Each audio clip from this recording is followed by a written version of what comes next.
नमस्कार दोस्तों, SK education YouTube channel पर आपका स्वागत है। तो मैं आज लेकर आया हूँ पिछले साल के जो रीट एग्ज़ाम 2022 में जो साइकोलॉजी यानी सीडीपी के जितने भी क्वेश्चन थे उनकी हम डिस्कस करने वाले हैं। इससे पहले मैंने आपके जो टीचिंग मेथड था साइंस का और मैथ का, और इसके साथ में जो साइंस के क्वेश्चन थे प्रीवियस ईयर एग्ज़ाम के, वो मैंने अपने इसी चैनल पर डाल दिए हैं। यदि आपने वो वीडियो नहीं देखा है तो उसका जो लिंक है वो इसी वीडियो के डिस्क्रिप्शन में मिल जाएगा। साथ में ही और अन्य वीडियो भी डाले गए हैं, आप देख सकते हो। यदि आपको वीडियो पसंद आ जाए तो प्लीज़ लाइक शेयर करना ना भूलें। साथ में यदि आप चैनल पर नए हो तो चैनल को सब्सक्राइब करें और ज़्यादा से ज़्यादा वीडियो का लाभ उठाएं। तो चलते हैं अपने क्वेश्चन नंबर 1 पर कि शिक्षा मनोविज्ञान में किस स्तर का मापन का न्यूनतम प्रयोग किया जाता है। क्रम सूचक मापनिका, आनुपातिक मापनिका, नामिक मापनिका या समान अंतराल मापनिका। तो इसका जो सही आंसर रहेगा वो रहेगा सी ऑप्शन, यानी आनुपातिक मापनिका जो शिक्षा मनोविज्ञान में सबसे न्यूनतम प्रयोग किया जाता है। तो सी ऑप्शन इसका सही रहेगा। नेक्स्ट क्वेश्चन नंबर 2 पर चलते हैं। नेक्स्ट क्वेश्चन है कि राष्ट्रीय पाठ्यचर्या रूपरेखा 2005 का जो मुख्य दर्शन था वो क्या था। व्यावसायिक कुशलताएं सीखना, बिना बोझ के सीखना, सह शैक्षणिक गतिविधियों को सीखना या सतत एवं व्यापक मूल्यांकन। तो 2005 जो राष्ट्रीय पाठ्यचर्या रूपरेखा था उसका मुख्य दर्शन क्या था। तो इसका मुख्य उद्देश्य या दर्शन की बात करें तो इसका मुख्य उद्देश्य था कि बिना बोझ के सीखना, किसी प्रकार के दबाव नहीं होना चाहिए शिक्षा में, यानी दबाव मुक्त जो शिक्षा है उसको उस पर बल दिया गया था। तो इसका सही जो आंसर रहेगा ऑप्शन नंबर बी राइट रहेगा। नेक्स्ट क्वेश्चन, क्वेश्चन नंबर 3 है कि शिक्षा का अधिकार अधिनियम 2009 के लिए कौन सा कथन जो है वो सत्य नहीं है पूछा है कि 6 से 14 वर्ष के प्रत्येक बालक के लिए निःशुल्क एवं अनिवार्य शिक्षा हो। बिल्कुल ये तो सही था। विद्यालय प्रबंधन समिति का प्रावधान था 2009 शिक्षा का अधिकार अधिनियम में, बिल्कुल प्रबंधन समिति का प्रावधान था। नेक्स्ट है कि प्राथमिक शिक्षा के लिए राष्ट्रीय आयोग का गठन का प्रावधान था, बिल्कुल था इसमें। और नेक्स्ट है कि अध्यापक के लिए प्रति सप्ताह न्यूनतम 60 घंटों का कार्य था। तो न्यूनतम जो है 60 घंटों का कार्य नहीं था अध्यापक के लिए। प्रति सप्ताह न्यूनतम घंटे कितने थे, तो वो 45 घंटे इसमें क्या किए थे, प्रति सप्ताह 45 घंटों का बात हुई थी। तो इस प्रकार इसका क्वेश्चन का जो डी है वो सही रहेगा। नेक्स्ट क्वेश्चन 4 पर चलते हैं। क्वेश्चन 4 है कि शिक्षा में क्रियात्मक अनुसंधान के विकास में किसने योगदान नहीं दिया था। क्रियात्मक अनुसंधान रिसर्च, एक्शन रिसर्च की बात हो रही, तो किसका योगदान नहीं था। Kurt Lewin, Stephen M Covey, B R Buckingham, Stephen M Corey. तो इसका जो सही आंसर रहेगा वो आपका ऑप्शन नंबर सी, यानी स्टीफन एम कोवे नहीं था। स्टीफन एम कोरे कोई वैज्ञानिक नहीं था, स्टीफन एम कोरे था। तो इसका सही आंसर सी रहेगा। Next question number 5। Question number 5 है कि किस परिप्रेक्ष्य के अनुसार बाल विकास शरीर के अंदर एक विशिष्ट तथा पूर्व व्यवस्थित प्रणाली को दर्शाता है। बाल विकास जो है वो शरीर के अंदर एक विशिष्ट तथा पूर्व व्यवस्थित प्रणाली को दर्शाता है। वातावरणीय, सामाजिक, जैविक या मनोवैज्ञानिक। तो इसका सही आंसर क्या रहेगा। इसका सही आंसर जो है आपका ऑप्शन नंबर सी रहेगा, यानी जैविक, बायोलॉजिकल। तो इस प्रकार जो पूर्व व्यवस्थित प्रणाली है उसको दर्शाने वाला शब्द कौन सा होता है, जैविक यानी बायोलॉजिकल होता है। तो इसका ऑप्शन नंबर जो सी है वो सही रहेगा। नेक्स्ट क्वेश्चन बात करते हैं। निम्न मनोवैज्ञानिक में से कौन बाल विकास के सिद्धांतों से संबंधित नहीं है। बाल विकास के सिद्धांतों से संबंधित नहीं है। जीन प्याजे, Abraham Maslow, Lev Vygotsky, Albert Bandura या लेव वाइगोत्स्की। तो क्वेश्चन 6 का जो सही आंसर रहेगा आपका option number B, Abraham Maslow ये जो है वो बाल विकास के सिद्धांतों से संबंधित नहीं है। तो क्वेश्चन नंबर 6 का सही आंसर जो है ऑप्शन बी रहेगा। नेक्स्ट क्वेश्चन 7 पर, क्वेश्चन 7 है कि आनुवंशिकता की भूमिका के अध्ययन के लिए कौन सी विधि जो है वैध नहीं है। वैध नहीं है आनुवंशिकता की भूमिका का अध्ययन करने के लिए। जुड़वा बच्चों का अध्ययन, अभिभावक बालक विश्लेषण, दत्तक ग्रहण अध्ययन, समवयस्क समूह अध्ययन यानी पीर ग्रुप स्टडी। तो इसका सही आंसर क्या रहेगा 7 का ऑप्शन नंबर डी जो है वो इसमें आएगा कि आनुवंशिकता की भूमिका, यानी आनुवंशिकता की भूमिका क्या है इसका अध्ययन करने के लिए पीर ग्रुप स्टडी इसकी विधि नहीं है। अभिभावक पालक का विश्लेषण करने से जो हमारी आनुवंशिकता है उसकी जांच हो सकती है। दत्तक ग्रहण अध्ययन इससे भी हो सकती है, और जुड़वा बच्चों का अध्ययन करके भी आनुवंशिकता से संबंधित कारणों का पता लगाया जा सकता है। तो इसका ऑप्शन नंबर जो है डी सही रहेगा। नेक्स्ट क्वेश्चन 8 पर बात करते हैं। क्वेश्चन जो 8 है कि एक व्यक्ति की दिखाई देने वाली दैहिक और मनोवैज्ञानिक विशेषता को यानी किस रूप में परिभाषित किया जाता है। दैहिक और मनोवैज्ञानिक विशेषता, प्रोटोटाइप, कार्योटाइप, फिनोटाइप या जीनोटाइप। इसका जो सही आंसर रहेगा सी ऑप्शन यानी फिनोटाइप के रूप में। दैहिक है मतलब फिजिकलों की बात हो रही है, तो फिनोटाइप की बात होगी। परिभाषा फिनोटाइप के रूप में परिभाषित किया जा सकता है, तो इसका सही आंसर सी ऑप्शन रहेगा। नेक्स्ट क्वेश्चन बात करते हैं, क्वेश्चन नंबर 9। हेनरी ए मूरे तथा क्रिस्टियान डी मॉर्गन द्वारा कौन सा परीक्षण है वो निर्मित किया गया। वाक्य पूर्ति परीक्षण, 16 व्यक्तित्व आयाम, कथानक संप्रत्यक्षण परीक्षण या चित्रकुंठा परीक्षण। तो इसका जो सही आंसर रहेगा वो क्वेश्चन नंबर सी, कथानक संप्रत्यक्षण परीक्षण यानी थीमेटिकल एप्रिसिएशन टेस्ट, TAT जो था इसका सही आंसर रहेगा। क्वेश्चन नंबर 9 का सही आंसर सी ऑप्शन रहेगा। नेक्स्ट क्वेश्चन 10 पर, एक बालक की वृद्धि से कौन सा कारक संबंधित नहीं है। ग्रोथ से यानी वृद्धि से कौन सा कारक संबंधित नहीं है। पोषण, स्वास्थ्य, निद्रा या अधिवास डोमिसाइल। तो बालक की अभिवृद्धि के लिए कौन सा कारक जो अधिवास है वो इससे संबंधित नहीं है। स्वास्थ्य बिल्कुल वृद्धि को प्रभावित करता है, स्वास्थ्य प्रभावित करेगा, निद्रा प्रभावित करता है। तो इसका जो सही आंसर रहेगा डी ऑप्शन सही रहेगा। नेक्स्ट क्वेश्चन 11 नंबर, विकास का जो कौन सा आयाम है वो नोम चॉम्स्की के सिद्धांतों से प्रभावित हुआ है। नोम चॉम्स्की के सिद्धांतों से प्रभावित हुआ भाषा विकास, नैतिक विकास या सांवेगिक विकास, संज्ञानात्मक विकास। तो नोम चॉम्स्की का सिद्धांत था, तो नोम चॉम्स्की का नाम जो है वो भाषा विकास से संबंधित आता है। तो इसका जो सही आंसर रहेगा ए ऑप्शन, यानी नोम चॉम्स्की का सिद्धांत वो उससे प्रभावित होने वाला विकास कौन सा है, भाषा विकास। तो ए ऑप्शन इसका सही रहेगा। नेक्स्ट क्वेश्चन नंबर 12, स्वभाव में, क्वेश्चन 12 है कि स्वभाव में व्यक्तिगत विभिन्नता आधारभूत रूप से होती है। आधारभूत रूप से होती है व्यक्तिगत विभिन्नता अधिगमित, जन्मजात, अधिग्रहित या सांस्कृतिक। स्वभाव में व्यक्तिगत विभिन्नता वो किस आधारभूत रूप से होती है, तो व्यक्तिगत विभिन्नता जो होती है वो जन्मजात होती है। तो क्वेश्चन नंबर 12 का सही आंसर रहेगा बी ऑप्शन, व्यक्तिगत विभिन्नता जो है वो जन्मजात होती है। नेक्स्ट क्वेश्चन 13, किसी व्यक्ति के किसी भी सिद्धांत को किसने व्यक्तित्व के किसी भी सिद्धांत यानी पर्सनैलिटी का कोई सिद्धांत प्रतिपादित नहीं किया। कौन है, BF Skinner, Sigmund Freud, Gordon Allport या रेमंड बी केटल। तो इसका जो सही आंसर 13 का ए ऑप्शन BF स्किनर जो है वो पर्सनैलिटी से संबंधित नहीं रहे। आलपोर्ट का नाम आता है और फ्राइड का आता है, केटल ने भी प्रश्नावली की जो विधियाँ दी थी।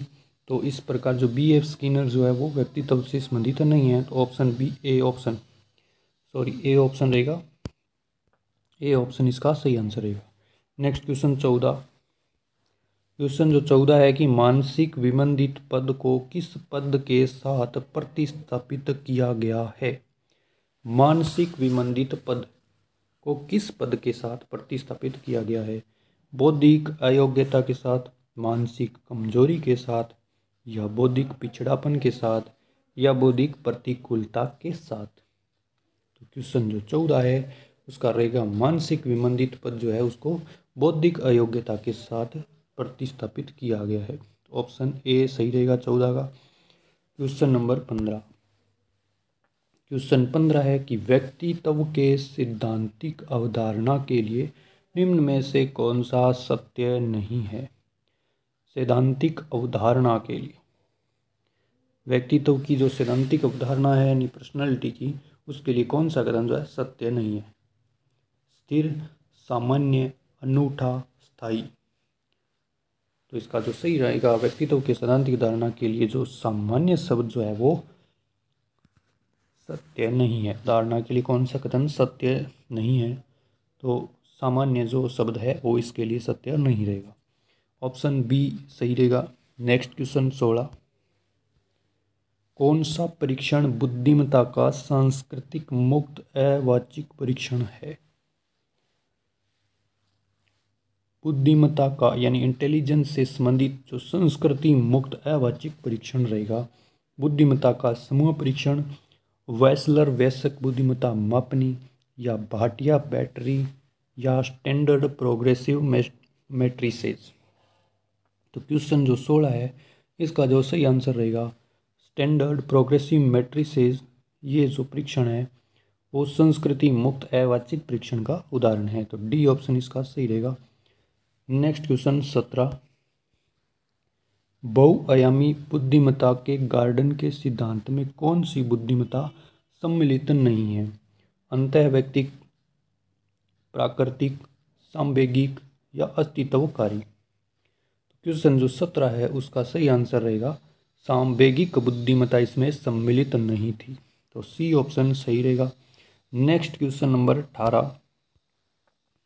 रचनात्मकता चिंतन के कौन से प्रकार से संबंधित है। रचनात्मकता चिंतन के कौन से प्रकार से संबंधित है। अत्यधिक चिंतन से, अधिचिंतन से, विमर्शी चिंतन से, या अपसारी चिंतन से। तो रचनात्मकता चिंतन, creativity is associate with the kind of thinking. तो ये रहेगा आपका डाइवर्जेंट थिंकिंग यानी अपसारी चिंतन से संबंधित है। ऑप्शन डी इसका सही रहेगा। Next question number 19। Question number 19 है कि विशेष आवश्यकता वाले बालकों के साथ कौन सी विधि प्रत्यक्ष रूप से संबंधित नहीं है। तो विशेष आवश्यकता वाले बालक है उनके लिए कौन सी विधि जो है प्रत्यक्ष रूप से संबंधित नहीं है।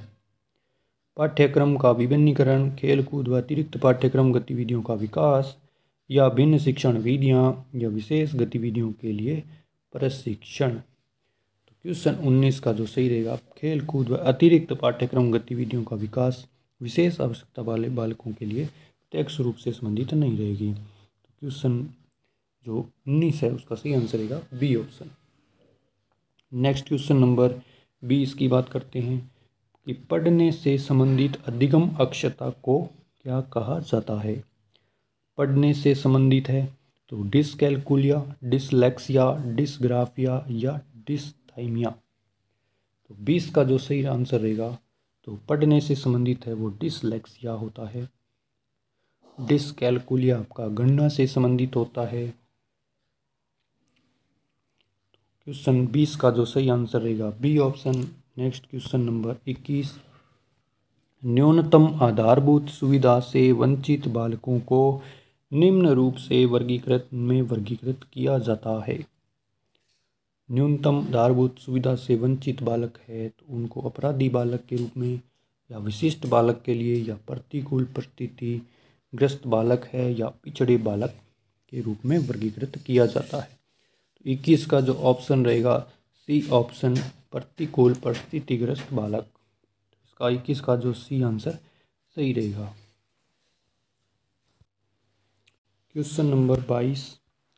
निम्न में से कौन सा कुसमायोजन का व्यवहारात्मक लक्षण है? कुसमायोजन का व्यवहारात्मक लक्षण क्या है? आक्रामकता, चिंता, असुरक्षा या उदासीनता। तो 22 का जो सही आंसर रहेगा आक्रामकता जो है वो कुसमायोजन से संबंधित व्यवहारात्मक लक्षण को दर्शाती है।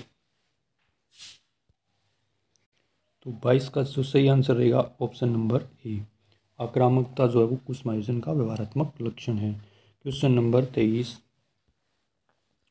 अधिगम की अवधारणा के लिए कौन सा कथन जो है वो सत्य नहीं है? अधिगम की अवधारणा के लिए कौन सा कथन सत्य नहीं है? अधिगम व्यवहार में परिवर्तन सही रहेगा। अपेक्षाकृत रूप से स्थायी अंतर परिलक्षित होता है, बिल्कुल होता है। अधिगम अभ्यास द्वारा प्रभावित होता है, जी बिल्कुल होता है। अधिगम एक जन्मजात प्रक्रिया है, तो अधिगम एक जन्मजात प्रक्रिया नहीं है, अधिगम अर्जित किया जाता है। तो क्वेश्चन जो है 23 का सही जो आंसर रहेगा डी ऑप्शन रहेगा। Next question number 24, Ivan Pavlov यानी आईपी पावलोव द्वारा प्रतिपादित जो शास्त्रीय अनुबंधन सिद्धांत अधिगम को निम्न के द्वारा समझाता है। तो अधिगम का जो सिद्धांत है वो किसके द्वारा समझाएगा? पुनर्बलन के द्वारा, साहचर्य के द्वारा, अनुकरण के द्वारा या अंतर्दृष्टि के द्वारा। तो जो आईपी पावलोव शास्त्रीय अनुबंधन सिद्धांत, तो ये सीधी सी बात है, अनुबंधन मतलब किसी के साथ अनुबंध करके या जोड़ करके, मतलब साहचर्य संबंध स्थापित करके ये अधिगम को समझाता है। तो क्वेश्चन नंबर 24 का जो सही रहेगा बी ऑप्शन रहेगा। नेक्स्ट क्वेश्चन नंबर 25, निम्न में से कौन सी बालकों के लिए अधिगम प्रक्रिया नहीं है? निम्न में से कौन सी जो है बालकों की अधिगम की प्रक्रिया नहीं है? प्रतिबिंबन, तर्क, परिपक्वता या कल्पना। तो इसका जो सही आंसर रहेगा वो ऑप्शन नंबर सी जो है परिपक्वता शब्द जो है बालकों की अधिगम प्रक्रिया नहीं है। तो इसका 25 का जो सी सही रहेगा। नेक्स्ट क्वेश्चन नंबर 26, क्वेश्चन 26 है कि अधिगम में पुरस्कार दंड की अवधारणा किसके द्वारा प्रस्तावित की गई? पुरस्कार देना, दंड देना आदि अवधारणाएं किसके द्वारा प्रस्तावित की गई? ई एल थॉर्नडाइक, कोहलर वैकोफ्का, बी एफ स्किनर या अल्बर्ट बंडूरा। तो क्वेश्चन नंबर 26 जो है उसका आंसर रहेगा C option, B F Skinner के द्वारा जो पुरस्कार, दंड आदि से संबंधित अवधारणाएं प्रस्तुत की गई। तो 26 का जो है सी सही रहेगा। नेक्स्ट 27 नंबर क्वेश्चन, कक्षा अधिगम में अभिप्रेरण की भूमिका किस प्रक्रिया से प्रत्यक्ष रूप से संबंधित नहीं है? अधिगम में अभिप्रेरण की भूमिका किस प्रक्रिया में प्रत्यक्ष रूप से संबंधित नहीं है? प्रगति या परिणाम का ज्ञान, अंतर्वैयक्तिक समायोजन, प्रशंसा तथा आलोचना, आकांक्षा, सतर। तो क्वेश्चन 27 का जो सही आंसर रहेगा बी ऑप्शन, यानी अंतर्वैयक्तिक समायोजन जो है वो भी प्रेरण की भूमिका की प्रक्रिया में प्रत्यक्ष रूप से संबंधित नहीं है। तो इसका जो सही आंसर रहेगा बी ऑप्शन 27 का बी जो है वो सही रहेगा। नेक्स्ट क्वेश्चन 28 नंबर, शिक्षा में अवधारणा मानचित्र कंसेप्ट मैपिंग किसके द्वारा सुझावित किया गया? तो ये जो है वो आपका अवधारणा मानचित्र का जो अवधारणा मानचित्रण का सुझाव जो है वो कार्ल जुंग द्वारा, मार्टिन ई सेलिगमैन द्वारा या नोम जे चॉम्स्की के द्वारा या जोसेफ डी नोवेक के द्वारा प्रस्तुत किया गया। तो क्वेश्चन 28 का जो सही आंसर रहेगा ऑप्शन नंबर डी, यानी जोसेफ डी नोवेक के द्वारा जो कंसेप्ट मैपिंग का जो अवधारणा थी वो सुझाव दिया गया था।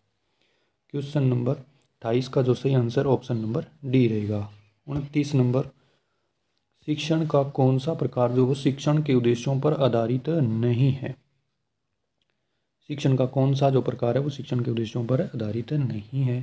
संज्ञानात्मक शिक्षण, वर्णनात्मक शिक्षण, भावनात्मक शिक्षण या मनोगत्यात्मक शिक्षण। तो 29 का जो सही आंसर रहेगा वर्णनात्मक शिक्षण जो है वो शिक्षण के उद्देश्यों पर आधारित नहीं है। तो बी जो है सही इसका आंसर रहेगा 29 का बी जो ऑप्शन सही रहेगा। नेक्स्ट क्वेश्चन नंबर 30 है कि नैसर्गिकता से विचारों की सूची के एकत्रण के द्वारा विशिष्ट समस्या के समाधान की समूह रचनात्मक विधि को कहा जाता है। मस्तिष्क विप्लव युक्ति, स्वामित्व अधिगम युक्ति, या समस्या समाधान युक्ति, या अन्वेषण युक्ति। नैसर्गिकता के विचारों की सूची के एकत्रण के द्वारा विशिष्ट समस्या के समाधान की समूह रचनात्मक विधि को मस्तिष्क विप्लव युक्ति या ब्रेनस्टॉर्मिंग स्ट्रेटजी कहा जाता है। ब्रेनस्टॉर्मिंग स्ट्रेटजी कहा जाएगा। इसका ऑप्शन जो ए राइट आंसर रहेगा, ये ऑप्शन 30 का सही आंसर रहेगा। तो इस प्रकार दोस्तों हमने जो साइकोलॉजी सीडीपी के जो क्वेश्चन थे रीट प्रीवियस ईयर एग्ज़ाम 2022 में आए हुए थे उनके बारे में चर्चा की। तो दोस्तों वीडियो पसंद आया होगा आपको। यदि वीडियो पसंद आए तो वीडियो को लाइक शेयर करना ना भूलें। साथ में यदि आप हमारे चैनल पर नए हो तो चैनल को सब्सक्राइब ज़रूर करें। धन्यवाद।